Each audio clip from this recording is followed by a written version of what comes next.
ओम श्री शिवाय नमस्तुभ्यम दोस्तों, मैं शिविका आप सभी का आपके अपने YouTube चैनल शिव नंदिनी शिविका में हार्दिक स्वागत करती हूँ। दोस्तों, आज का ये ज्योतिषीय वीडियो धनु राशि वाले व्यक्तियों के लिए बहुत ही ज्यादा विशेष है, क्योंकि आज हम यहाँ पर एक नहीं बल्कि 3, जी हाँ, अप्रैल, मई और जून के ये 3 महीने आपके लिए कैसे रहेंगे। और सिर्फ कैसा नहीं, सब कुछ आपका स्वास्थ्य, बच्चों की पढ़ाई, एग्जाम्स, प्रेम, प्यार, विवाह तथा वैवाहिक जीवन के साथ ही भाग्य, कैरियर और व्यवसाय इन 3 महीनों में कैसा रहेगा आपका, कैसा नहीं, यही सिर्फ नहीं बताऊंगी, कुंडली के साथ में प्रैक्टिकली भी मैं आपको सारी चीजें समझाऊंगी, एक्सप्लेन करूंगी, क्यों, कब, कैसे, किस वजह से होगा, सब कुछ डिटेल में। करना क्या है, आपको स्क्रीन पर दिख रही कुंडली पर आपको फोकस रखना है, जो कि आपकी ही कुंडली है धनु राशियों की। तो दोस्तों, इन 3 महीनों में आपके ग्रह आपकी कुंडली में कुछ इस प्रकार से विराजमान रहेंगे, जैसे कि फिलहाल आप स्क्रीन पर देख पा रहे हैं। जो भी दोस्तों आप जानना चाहते हैं कैरियर के रिलेटेड, पढ़ाई, लव, रिलेशन, विवाह, भाग्य, व्यवसाय, हर एक की बात होगी, कोई भी सवाल आपके नहीं छूटेंगे। सभी प्रश्नों के जवाब आज आपको यहाँ पर मिलेंगे, वो भी सटीक। हालांकि ये प्रेडिक्शंस आपकी जन्म की राशि चंद्र राशि पर आधारित होगी। तो दोस्तों, सबसे पहले बात आपके नौकरी, रेपुटेशन, कैरियर तथा व्यवसाय और प्रोफेशनल लाइफ की कर लेते हैं। कुंडली का दोस्तों ये जो आप दशम भाव देख रहे हैं ना, यही इनका घर होता है कुंडली का। तो दोस्तों, 10th हाउस के लॉर्ड बनते हैं आपके कौन, बुधदेव, जो कि फिलहाल 5th हाउस में है, परंतु 4th हाउस में आ जाएंगे और अप्रैल में ही आएंगे और अपने घर 10th हाउस पर दृष्टि रखेंगे, अच्छा बनाएंगे दशम घर को। कोई इशू नहीं है यहाँ पर, बुध अच्छे हैं, लेकिन राहु के साथ बैठेंगे तो थोड़ा सा कंफ्यूज करेंगे। कभी कभी दोस्तों काम करने में मन ना लगना, कभी कभी काम से ही भाग जाना, ऐसा यहाँ पर योग बन रहा है दोस्तों आपके लिए। कभी कभार दूसरों की कंप्लेंट्स करने लग जाना, उनके काम में कमी निकालना, उनकी कंप्लेंट्स करना, ऐसा योग भी बना हुआ है, क्योंकि बुध के साथ राहु भी तो हैं, शुक्र भी हैं और साथ में सूर्यदेव भी तो रहेंगे 14 अप्रैल तक। यानी अप्रैल के स्टार्टिंग में खुद के काम में ध्यान ना देकर दूसरों के काम में कमी निकालना, उनकी कंप्लेंट्स करना, ऐसा आपका स्वभाव रहेगा। लेकिन अप्रैल के स्टार्टिंग में ही, हालांकि आपका काम तो वैसे भी हो ही जाएगा ना, क्योंकि बुध केंद्र में तो है ना, हालांकि नीच के होकर रहेंगे, लेकिन फिर भी पॉलिटिक्स के चक्करों से दूर रहें दोस्तों, ये सजेशन रहेगी आपकी, पॉलिटिक्स के चक्करों से दूर रहें। हालांकि बुध जब आपके 5th हाउस में आ जाएंगे तब ठीक रहेगा, अच्छा रहेगा। खासकर बुध जब आपके 7th हाउस में खुद के घर में आएंगे ना 15 जून को, तो डेफिनेटली आपकी नौकरी लग सकती है। नौकरी लगने की जो पॉसिबिलिटीज है ना, वो बढ़ जाएगी, प्रमोशन मिल सकती है आपको, व्यवसाय में मुनाफा कमाएंगे आप, प्रोफेशनल लाइफ में तरक्की मिलेगी, कलीग्स के साथ में आपकी बॉन्डिंग अच्छी हो जाएगी। आपका कार्य क्षेत्र 15 जून के बाद बहुत अच्छा रहेगा और मिड अप्रैल के बाद भी ठीक ठाक रहेगा। लेकिन स्टार्टिंग डेज यानी कि अप्रैल स्टार्टिंग से 20 से 25 अप्रैल तक आपको विशेष ध्यान रखना होगा। अब थोड़ा 10th हाउस को देखें आप, कौन है वहां पर, देखिए उस घर में केतु ग्रह, केतु है तो कंप्लेंट्स करना आपके नेचर में आ जाएगा। तो कहीं ना कहीं अनसेटिस्फाइड रहना, अपने काम में मन ना लगा पाना, ये केतु ऐसा ही करते हैं। इसके अलावा परिवर्तन मन में आएगा कि नौकरी चेंज कर लो, लेकिन ये परिवर्तन आएगा असल में जून के महीने में ज्यादातर, जी हाँ। हालांकि व्यापार बिजनेस को देखें तो दोस्तों शुक्र उच्च के हैं ऑलरेडी और सूर्यदेव कुछ समय के बाद हो ही जाएंगे उच्च के, और इधर बुध भी आपके त्रिकोण यानी कि केंद्र में ट्रांजिट करेंगे। तो 31 मई से 15 जून का ये समय नोट कर लीजिएगा दोस्तों, 31 मई से 15 जून इस समय में आपको काफी सावधानी बरतनी है दोस्तों, क्योंकि इस टाइम में आपका व्यापार ज्यादातर अप्स एंड डाउन से भरा रहेगा। हालांकि बाकी का जो टाइम होगा इन 3 महीनों के दौरान वो अच्छा रहेगा, लेकिन 15 जून के बाद आपका व्यवसाय, आपका डेली इनकम में बहुत अच्छी ग्रोथ देखी जाएगी और पार्टनरशिप के व्यवसाय में अगर आप हैं तो वो भी अच्छा हो जाएगा। इवन दोस्तों 15 जून के बाद आप अपना कोई नया कार्य या नया व्यवसाय भी स्टार्ट कर सकते हैं, आपके लिए शुभ रहेगा। अब सबसे महत्वपूर्ण टॉपिक भाग्य, किस्मत, आपकी लक की बात करते हैं कि इस 3 महीनों के दौरान भाग्य आपका किस तरीके से साथ देगा। तो दोस्तों, भाग्य का घर कुंडली में नवम होता है। 9th हाउस के स्वामी कौन बनते हैं, नवग्रहों के राजा सूर्यदेव, जो कि आपके 4th हाउस में बैठे हैं 14 अप्रैल तक। कहां पर बैठे हैं, 4th हाउस में, और 14 अप्रैल से 14 मई के बीच में सूर्य बैठेंगे आपके 5th हाउस में। तो दोस्तों वहां पर ना वो 5th हाउस में नॉर्मली नहीं बैठेंगे, वहां पर वो उच्च के होके बैठेंगे। और दोस्तों ये समय ना साल में बस एक ही बार आता है, 1 महीने के लिए, जब सूर्यदेव 1 महीने के लिए उच्च के होकर एक घर में बैठते हैं, क्योंकि 12 राशियों को उन्हें 1 साल में कंप्लीट भी करना होता है। जो कि आपको पता ही होगा। तो दोस्तों नवमेश के स्वामी अपने 9th हाउस से खुद नवम स्थान में होने की वजह से यह समय आपके लिए और भी बेहद ज्यादा शुभ हो जाता है। 14 अप्रैल से 14 मई का ये समय गवर्नमेंट को लेकर, कैरियर के लिहाज से, एग्जाम्स को लेकर, एग्जाम्स के प्रिपरेशन को लेकर, नेम फेम मान सम्मान को लेकर अति उत्तम सर्वश्रेष्ठ रहेगा।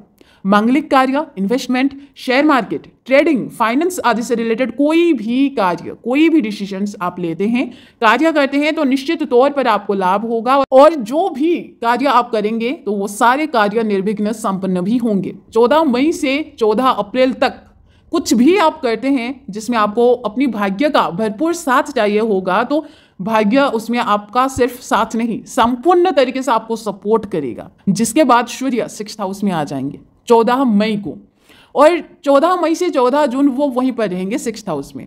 तो 6th हाउस त्रिक भाव तो है ही, तो भाग्य का साथ मिलने में अब आपको दिक्कत झेलनी पड़ेगी इस समय में। कब से कब तक? 14 मई से 14 जून के बीच का ये समय में आपको अपने भाग्य का साथ मिलने में आपको थोड़ी बहुत विघ्न का सामना करना पड़ेगा। तो बेहतर है कि इस बीच हो सके तो कोई डिसीजंस आप ना लें। शुभ कार्य, मांगलिक कार्य करना चाहते हैं तो उस टाइम आपका भाग्य कमजोर रहेगा, पहले बता दी हूँ। हालांकि 14 जून को सूर्य आपके केंद्र यानी कि 7th हाउस में आ जाएंगे तो फिर भाग्य वापस से फिर से ठीक हो जाएगा और वापस से आपको भरपूर साथ सपोर्ट करना शुरू कर देगा। तो अब बात विवाह तथा वैवाहिक जीवन की कर लेते हैं। तो दोस्तों कुंडली का ये जो आप सप्तम भाव देख रहे हैं ना, यही इनका घर होता है। 7th हाउस लॉर्ड कौन बनते हैं? आपके बुध ग्रह, जो कि 5th हाउस में है लेकिन 4th हाउस में चले जाएंगे वक्री होके अप्रैल में ही।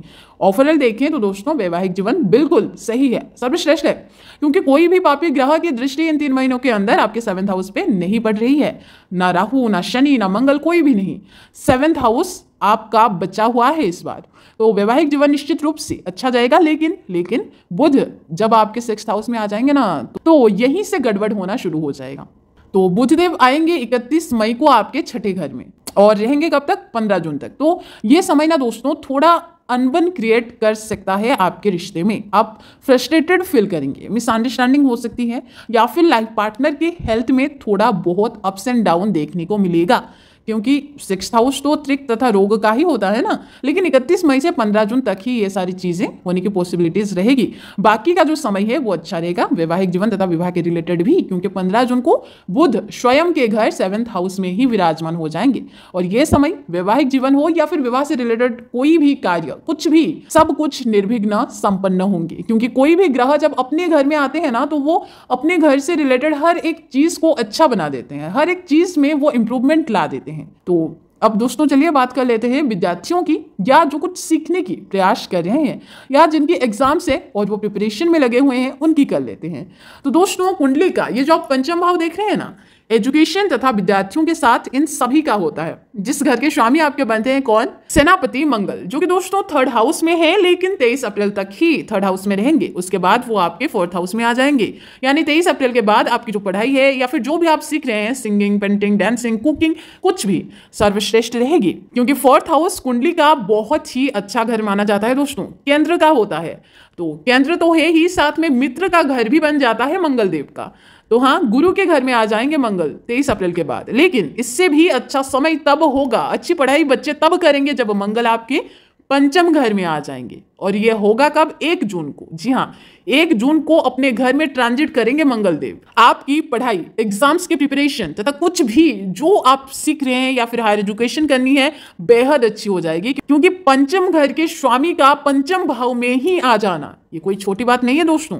आपका कोई एग्जाम है, कहीं एडमिशन लेना चाहते हैं, कोई भी आपका प्रश्न है पढ़ाई के मैटर में कि कब अच्छी होगी मेरी पढ़ाई, एक ही जवाब है, मंगल जब पंचम घर में आ जाएंगे, जो कि होगा 1 जून को।